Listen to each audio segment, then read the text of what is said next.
Are you satisfied with your understanding of sustainability? If not, like me, imagine a journey together, a pluralistic one, with innovators, startup, academia, NGO, all together looking for solution to the greatest challenge of our time. I'm Samuele Tini, and this is the Sustainability Journey. Welcome to another episode, and today we explore a three-facet way: inner development and sustainability. How these two dimensions can be brought together, and how mindfulness, investments, B Corp, they can play a role. And we do it with an expert. We do it with Davina, who is a passionate advocate. She wrote books, she discussed. So thank you so much, Davina, for being here with us today. Thank you, Samuel, for the kind introduction. Davina, I know you are playing a role in sustainable investment, asset management. You are in the B Corp movement, but you are an expert in the mindfulness movement. And we really want to know the connection. But as usual, the question that we ask our guests: who is Davina? What is your sustainability journey? So back in 2016, I had worked for more than a decade in traditional finance, non-ESG investments and asset management. And I had this pivotal moment where, the stress was really too much. I was working late hours quite often due to results and different meetings and traveling all the time.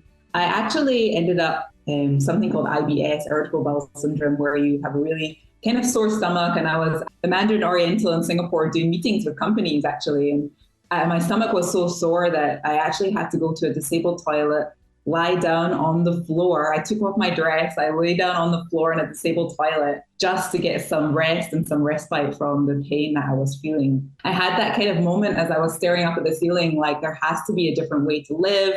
This is not healthy for me. I don't know what my purpose is. I don't know what I'm doing here. And that really changed my life forever. That one kind of moment where you're just lying there semi-naked on a floor in a toilet thinking, why am I here? What am I doing? I took some time out from my career. I went on a little inner journey of myself. I had already done quite a lot of yoga. I signed up for yoga teacher training just before that moment, actually. So that had kind of already put me on the path of that inner work, that inner exploration. But I also did a lot of traveling. I went to the Amazon. I spent a bit of time in the Amazon and I saw with my own eyes deforestation there in Brazil. And I also climbed Kilimanjaro for Polar Bears International. I saw the plight of polar bears, the lack of ice in the Arctic for them. And I thought, well, I'm climbing Kilimanjaro. I should raise money at the same time. And then I also realized at the top of Kilimanjaro, it's not just the polar bears that don't have any ice. The ice cap of Kilimanjaro is pretty much almost gone. You're in that part of the world. I'm sure you've climbed it and you know yourself as well. And there's not much ice there. And thank you for sharing a lot this moment. It's the moment that is coming in many episodes. People that left career that, of course, they were giving also very good financial rewards, but were not finding the purpose. And it's a trend that is coming and coming. So, and in this journey to find the purpose, you have now are the convergence of three aspects that sometimes people, they say, man, this is one part, they look like it's like silos. However, for you, they are together and connect. I'm talking about the sustainable investment, the B Corp movement, and then B Corp meditation and yoga. So how do you see the interconnection of these apparently different areas? The B Corp, the enterprise, the yoga. That moment made me think, and that period of time in my life made me do a lot of reflection on my inner world, about my previous journey, and then how did I want to be conscious about my next career choices as well. So, if you think about it, right, your inner world has a direct impact of how you see, perceive, and use, your skill set in your outer world. So that made me realize that, I wanted to become more conscious. A lot of our unconscious behaviors and patterns can be very harmful, not just to ourselves, but also to our communities, the environment that we operate in. And I think, the world is really suffering from a few things. One of them is apathy. We're blindly accepting the way things have been in the system, and we're not sure how to change it. So we leave the systemic issues that are there where, we've got this eco-anxiety about us, but we don't know how to do anything about it, for example. And then we have, disconnection, right? We're very disconnected, even though we have all these technology devices, Apple iPhones and, internet and all of this. But, loneliness and disconnection is one of the biggest mental health crises of today as well. So I saw this as this inner world really being a reflection of what our outer world is showing, right? We're also burned out and stressed. At the same time, the planet is burned out and very under stress with the resource depletion that's going on as well. So when I thought about my next career, I thought my skill set is in finance. I should look at something more sustainable finance. But I also have a dual career, right? I wanted to have an impact on people's inner world. So I had the skill set as well as a yoga teacher. I didn't want to just teach physical classes where people were, doing headstands and nice Instagram poses. I wanted to teach people about the true philosophy of yoga and help people understand what the true meaning of yoga is. And that really is all about unpacking the mind. So that's how I kind of thought about putting my career together in these different spaces that seem very diverse, but actually are very well connected. And I want to go a bit deeper. So we can start from the outer world, the investment space. You are the stewardship partnership officer of a B Corp that is called Panarchy Partners. And the company is a bit paving the way for sustainable asset management. How you can do that? And what is Panarchy Partners trying to revolutionize a bit the way asset management is done? So Panarchy Partners was founded in 2018, really just before ESG became that household name that everybody now talks about and knows about, and which I think is amazing because when we first started, there was a lot of question mark. What is ESG? Is it important? Does it impact financial markets, or financial investment? It was really still a little bit of a niche subject area, whereas now everyone is really talking about it. And so what makes us different is that we invest in purposeful companies. They're listed equity companies globally. A lot of people work in the impact space, but I think people also forget that large listed incumbent sectors who usually have the top market share or top 2 or 3 market share of whatever industry they are in the world, they are actually also very influential at changing the system. So we invest in companies that are purposeful, that are impacting their ecosystem. And one thing that I think makes us a little bit different when it comes to investment and decision making is the fact that we require all of our companies to have done a stakeholder engagement and have a public materiality assessment available as well. And that is before we even get to the financial investing side. So usually people do their financial portfolio, they look at companies, they decide these are the companies we want to own, then they do their ESG analysis on the companies. Whereas we do all of that ESG analysis prior to them being into the shortlist of investments. So we understand how our companies are impacting their ecosystem, the environment around them, the society that they're in, what their impact is before we decide whether they are deemed worthy of being in a portfolio. So that's how we differentiate a little bit. I like the way you have shifted a bit the timings. So it's not an additional or nice to have when the financials are okay. It is like a prerequisite of the work. And I think also the company has shown their commitment going through the B Corp certification. We have hosted many B Corp, and I want to ask how the certification it shaped the strategy and the operation. What have you seen as benefits from becoming a B Corp? From day one, we knew that we wanted to become a B Corp. So we started our journey as we set up the company. That was really part of our conscious decision-making about being a certified B Corp company, about Panarchy Partners itself, what impact it has. And it was also a way for us to do some soul searching as well, because if we're going to go to very large listed companies and, try and speak to them, engage with them on various sustainability issues, we couldn't really be hypocritical, right? We wanted to be able to look at ourselves internally and say, are we meeting the benchmark of what we think is a sustainable company? What's our impact as a company? So along with B Corp certification, we also set up the Panarchy Foundation as well, which where 50% of our net performance fees every year is given to as well. And the team can decide which charities can be supported. We came up with 3 stakeholders that we thought were very important to the team. And that's children, animal, and earth, which are really the voiceless, in the ecosystem that we talk about, right? So that was the reason that we came up with those. So really, it helped us reflect on what a good company is. And also what I love about the B Corp certification, opposed to other certifications out there, is that not only is it very thorough, but we believe that sustainability is a journey. We take many data points when we look at our company. And with B Corp certification, you're required to recertify every 3 years. And that journey is very important. We started off on day one. We just recertified now 3 years later. But day one, we weren't meeting the benchmark, right? We still had a long way to go. After our first year of operations, we received B Corp certification. We scored 105. We just recertified. We scored 128. So that commitment to improving on ourselves, we had 3 years to improve that score, to think about how our impact is as a company, not just as an asset manager. So what I really like of the B Corp certification is this continuous improvement journey. So sustainability is not like, okay, we have reached, and it's showcased from 105 to 128. So you've seen, and I really like the way you have stepped and walked the talk. And it's also enabled you to understand better companies and the work you do. And really now we have touched the investment, the outer world. So, you are aligning on investment, you are investing in a purposeful company, you do your due diligence before, the ESG impact, the B Corp certification. But then the human factor. Behind the numbers, there are people. Let me put it in this way.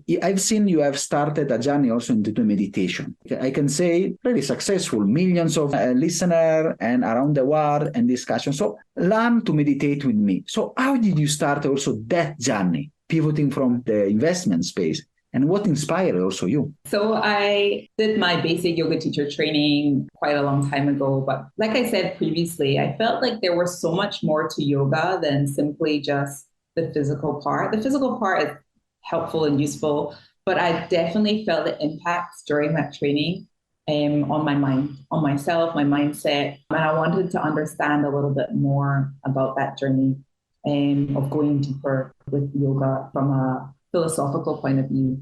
So I decided to study something called IRS meditation certification. IRS is actually used by the US military to treat as an alternative holistic therapy PTSD. So it's a very, very powerful tool. It's a form of meditation that basically anyone can do.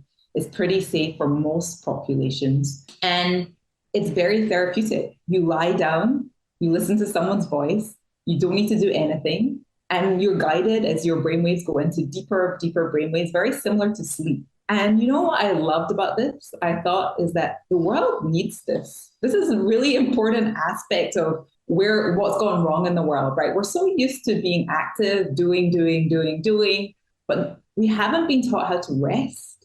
And even with some meditation techniques, maybe you have seen them or practiced them, a focused awareness meditation, where you're seated up and you're very focused on your breath or part of your body or a mantra or something, you're still doing something. You're still actively doing that meditation. Whereas this was completely lie down, let go, and relax. And it's a very, very powerful, I would say, psychological tool in that sense, because as you let go and you rest, and you go work through those deeper brainwaves, various things come to you from your past or solutions for different things. It just allows you to be more open to other things, maybe that's in your subconscious mind that you haven't been present to. If I look at the reflection with the outer world, we haven't been present to the climate crisis, right? That's why we're in it. So, I feel like this resting is super important to solving not just our own inner issues of anxiety or whatever it is. It's also important to rest and reflect upon our ecosystem, right? Our environment, all the beings that are on this planet. So it just so happened that I run a private practice in Singapore when I was there, and one of my clients, she works at a record label called Firefly Wellness, and she was like, more people need to know about this and do this. So would you mind recording some meditations for, they're published on Spotify and Apple Music. So luckily they're there, and I get people message me from around the world every day saying, thank you so much. I'm really enjoying the meditations. It's just been amazing to see how technology can help as well as kind of hinder our connection and that issue I was talking about earlier. Fantastic. And we will put the links into the description so people, they will check it out and see. And the second step from the meditation, you also went deeper into yoga. As you have mentioned a bit before, it is not just a sort of substitute of a gym, but it's like a philosophy. And then you have also now gone to extend to write a book, Philosophy of Yoga. Can you explain a bit more also how this is connected with a journey into sustainability? So really it's going back to people, some of my clients, struggling with various, mental health issues. Maybe it's sleep, maybe it's anxiety, could be a variety of different things. Maybe they're going through something in their life. But just like I went through that awakening moment where things just got so much for me that when I was lying on the floor in the Mandarin Oriental Hotel, I realized that I'm not alone. That's a story that's very prevalent across millions and millions of people around the world. And they're searching for something. They're searching for healing. They're searching for solutions. They need something. So I wrote this book, The Psychology of Yoga, really to support people on that journey of they're feeling a lot of pain, a lot of anxiety, a lot of grief maybe, and how they can begin that journey of resting and healing themselves as well. So it's really for a blueprint for people to realize that yoga is so much more than what you see in a physical class, like on Instagram or whatever, in the adverts that we're given. We've been blessed by the yogis in India thousands of years ago, 3,500 years ago or more, that this is a cure and a free, almost free cure practice that's been handed to us.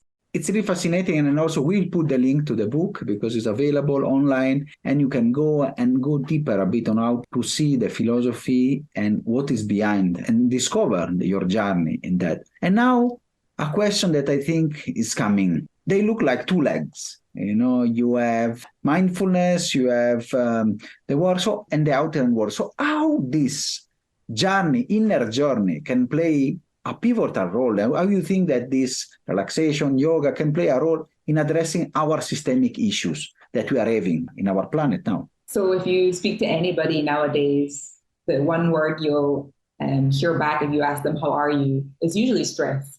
I'm stressed. They have no idea why they're stressed. They're just stressed. They're running around like headless chickens, doing their work, running family life, doing all these things. They're in survival mode.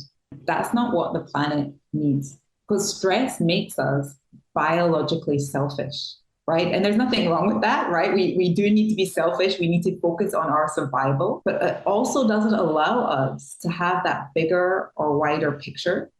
It doesn't allow us to relax into the present moment, right? We're always worried about the future or ruminating about the past. And what we actually need is more connection, more empathy, more kindness in the world. And, there was an interesting research done quite a while ago by the University of Michigan in 2010, which said that it found that college students today are 40% less empathetic than they were 30 years ago. So basically, since 2000, people are becoming less empathetic. And that isn't what we need, right? We need more empathy. We need more connection. And so I found that meditation as a practice. So I just wanted to clarify the difference between meditation and mindfulness here as well. Meditation as a practice is something that you do on your own. You sit in meditation. You can also have a mindfulness practice. And that mindfulness practice can also be very prevalent while you're texting somebody, walking. You could be mindfully eating, mindfully doing the dishes. But meditation is where you're actually seated and you're going inwards and doing that inner work. And I see that when people begin a meditation practice, not only do they understand themselves better, they understand themselves in relationship to others, society, and the environment better.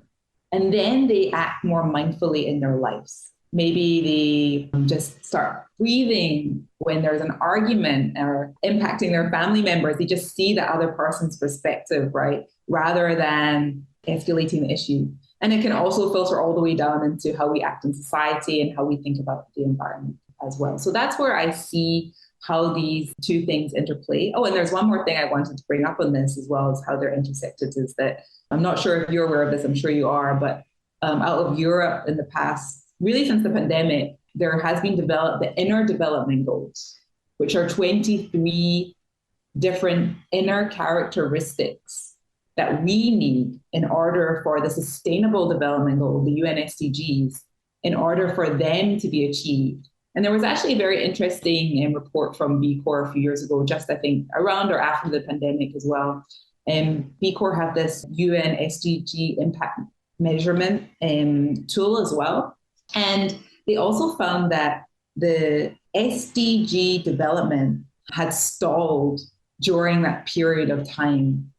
And I love how the inner development goals have come in and people have realized that we need this inner development in order to achieve some of our outward sustainable development goals. It's really interesting, and it's a movement that we are trying even to touch in the future in the portal, because it's something that often overlooked, especially in the business world where we need to be tough and crunch number, but on the other side, we lose the focus. And sometimes also when we embark sustainability with our old mindset, like doers, sometimes we risk on the way to be disconnected or stressed, or we see that our efforts are not bringing results. It's really fascinating, your work, and it's really how do you bring together the two areas. And I want to ask, how now do you see the future development now in the two areas, so the investment and the world, the inner world? So how do you also try to integrate this into the work, into your work, and how do you foresee this movement going ahead? So I did a little bit of reflection on this, and I love this quote by that came from Otto Scharmer, who is the founder of the Presencing Institute. And he says, the primary battlefield of the century is with ourselves. If I were to look at ESG, right, what are we actually trying to achieve with ESG, right? We're trying to leave a planet that future generations can inhabit. We're trying to price in externalities that weren't priced in before, climate, water, all of these things, the society. And we're also looking at the pain avoidance, right? Like the risks from all of these issues that are now happening in the world as well. And then I reflected, like, if we were to apply ESG to ourselves as well, that inner part, what is it that we need to achieve as well, right? It's governance of, so we take governance, right? It's governance of self, right? Self-governance, reflection on what we are doing in the world. It's social, our relationship with ourselves, our families, and, society, the environment. And then environmental, relationship to our ecosystem, trees, animals, farming, agriculture, all of these things, right? We can look at it from that type of framework. So I really am starting to see that the future of the planet really comes down to how we are applying ESG to ourselves, right? That's how I see it's all of our individual efforts that are going to have systemic change. Yes, we can go out there and lobby governments and do all of these things, but we all know that the system created these problems. We need a different way in order to solve some of them. And the way that we can do that is, I think, through, as much as anything, is self-stewardship, right? Looking at this ESG from an internal perspective as much as we do in an investment area as well. It made me reflect a lot when I was listening to you, because really the conjunction of the two movements, and really I think is the way to go ahead. Usually also the people that are listening to us, they might say, fantastic, Davina, I'm really touched. But now, because you say the responsibility is ours, we need to battle ourselves. So what are your tips for people that want to start a journey? So that inner work really is tough, I have to say. It can be very painful. A lot of emotions can come up. You need to have a very good safety toolkit, I think, inner resilience, a personal sense of safety. A lot of us are holding on to trauma, generational trauma. There's a lot of things going on there. Deeper down, right, within our own psyche. I know it's very difficult for people to do meditation, particularly the one I mentioned earlier, focused awareness practice. I really recommend doing something more gentle. I think most of us don't need another thing on our to-do list. We need rest. So I think resting and doing this form of yoga nidra meditation, the IRS meditations that I discussed, can be very, very helpful for people starting out on a meditation journey. And to do that, I also think that we need to just be more mindful in life, be more conscious, educating ourselves about the climate crisis and what we can do, whether it's not going cold turkey on meat, but eating less meat, right? Less red meat, or deciding to take the bike to work, or all of these small conscious decisions that we create will have a greater impact collectively. I think it's also a need to understand that we are not silos, we're not individual units, that we are all connected. I hope that people are starting to see that with all the climate change issues around the world that are happening, whether it's in Australia or California or Europe, is that we're all facing the same problems. For organizations, I really think that the B Corp movement helps people provide a framework for that journey. Like we discussed earlier, this is a journey. This isn't just like, I've done it, I'm ticking the box. I think it provides an opportunity for some soul searching and for improvement, which I think sustainability, your podcast is called Sustainability Journey. I love that because it is a journey. We all start somewhere. We all have a baseline and we're all looking to improve from there. And I want to share like a case study of somebody who actually went through this, because I think there's not usually a blueprint that's very easily, most people point Patagonia, right? It's such a big company now. People are like, oh, how do I become Patagonia? All this stuff. But most people don't know this company, I guess, from in the sustainability community. But it's a case study I love, and this book that I love, that might be a print called Minding Your Business. And it's by the founder of Aveda. It's a hair care company, if you don't know it. His name was Horst Ritschelbacher. I'm sure I'm butchering that. It's a German name. He founded this hair company to be very sustainable. And this is prior to the B Corp movement. This is prior to 2000s. This is like back in the 70s and 80s. He realized how toxic hair products were, like all the dyes and the chemicals, and how people were getting sick and getting cancer from all of them. And he created this whole business of Aveda around sustainability and profits that restore the planet, and really how we're all interdependent, and how he can work with the ecosystems in the Amazon and support people who want to have their hair colored in America. And, this whole 360-degree view that you can have on one industry.